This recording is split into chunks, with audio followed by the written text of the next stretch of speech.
No vídeo anterior, nós falamos sobre todo o preâmbulo da Guerra Civil Espanhola, de toda a divisão política que aconteceu no país desde o século XIX e que culminou no princípio dessa guerra. Vamos então dar continuidade a esse assunto? Então clica em curtir, se inscreva e vamos lá!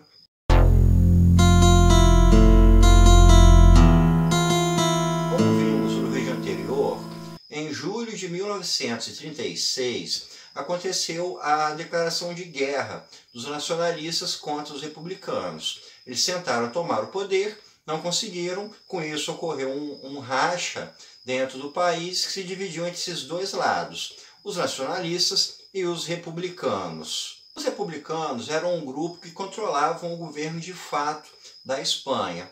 Eles detinham a capital, Madrid, e também detinham as terras que eram ao sul e ao leste da Espanha, incluindo a Catalunha. Também fazia parte da área que pertencia aos republicanos o País Basco, que ficava ao norte e estava dentro da área de domínio dos nacionalistas.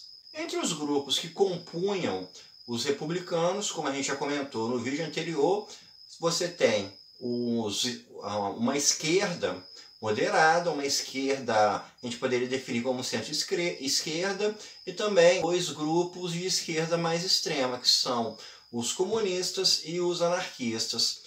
Esses grupos não necessariamente convergiam entre si.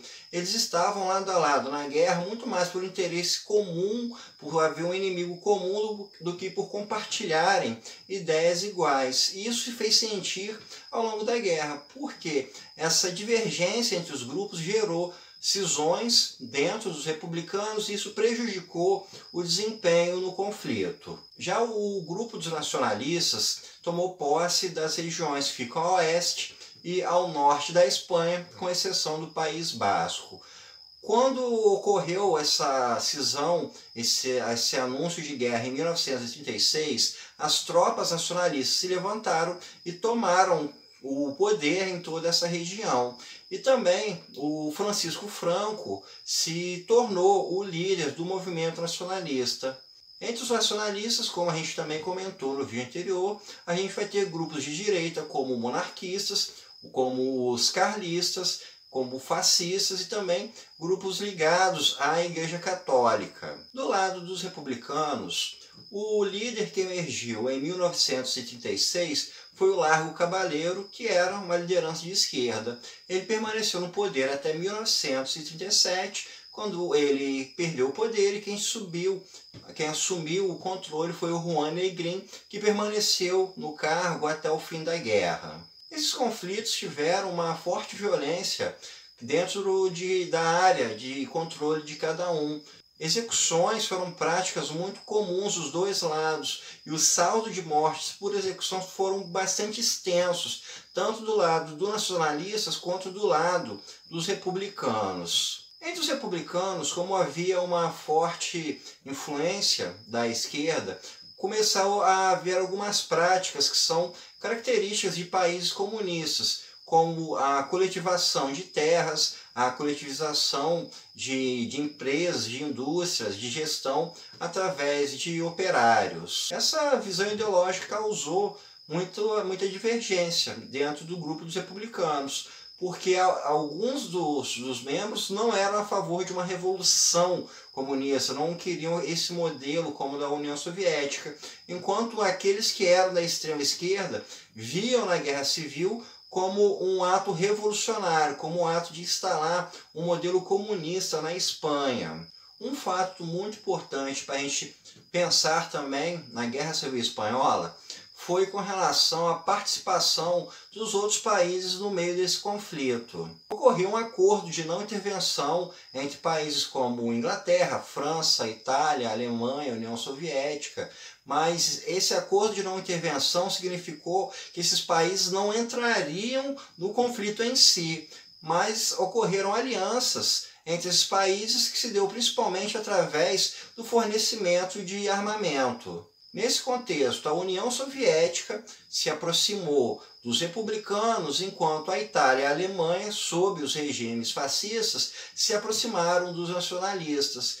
Então, Durante a Guerra Civil Espanhola esteve presente, foi muito utilizado os novos armamentos de guerra que estavam sendo desenvolvidos, como novas metralhadoras, novos aviões, submarinos, tanques, e acabou que a Guerra Civil Espanhola foi uma espécie de laboratório para se conhecer o funcionamento dessas novas armas que viriam a ser utilizadas na Segunda Guerra Mundial. O conflito em si, ele ocorreu de uma forma em que você teve longos períodos com poucas movimentações, com pouco ganho de terra, e alguns períodos em que houve uma maior conquista territorial, um maior avanço. Ou seja, longos períodos sem muitas mudanças para você drasticamente ter uma profunda mudança no panorama geral. A primeira grande mudança no panorama da Guerra Civil Espanhola foi quando, em junho de 1937, os nacionalistas conseguiram tomar o País Basco.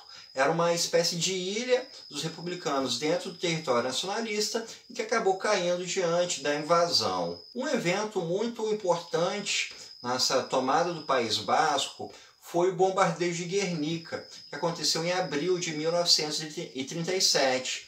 O bombardeio de Guernica foi um caso de uma enorme crueldade militar, onde aviões bombardearam a vila de Guernica e matou toda a população. Esse evento ficou muito notório através do quadro com o nome de Guernica, que foi pintado pelo Pablo Picasso. Nessa conquista, em 1937, do País Basco, há novamente um longo hiato de tomadas territoriais.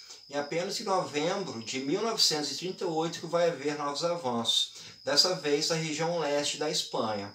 Os nacionalistas começaram a invasão na região de Ebro e em fevereiro de 1939 eles conseguiram tomar Barcelona, que é a principal cidade da Catalunha. A tomada de Barcelona caracterizou então a conquista dos nacionalistas da região da Catalunha, que era uma das mais importantes para a manutenção do poder dos republicanos.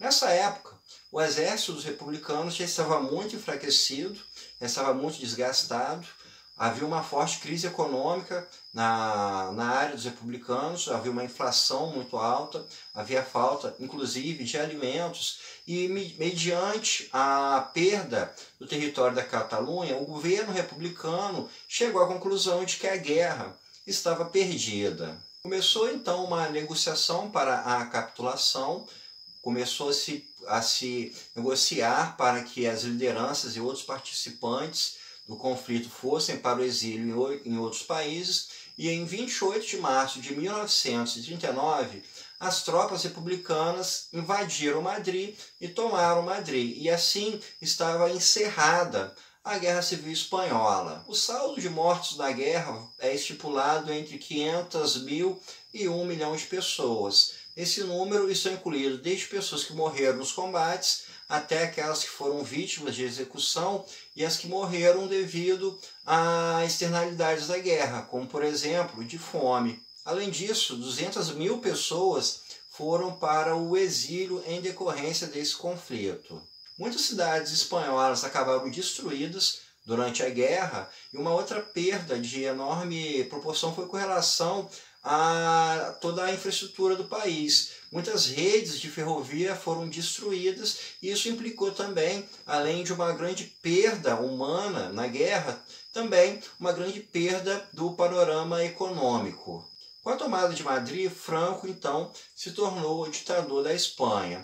Ele permaneceu nesse cargo até sua morte em 1975, e a Guerra Civil Espanhola acabou fazendo com que a Espanha não participasse da Segunda Guerra Mundial. Como ela vinha exaurida da sua própria guerra civil, isso fez com que ela não embarcasse dentro do maior conflito da humanidade. Então, pessoal, com isso a gente encerra essa nossa série. Espero que vocês tenham gostado e até o nosso próximo encontro.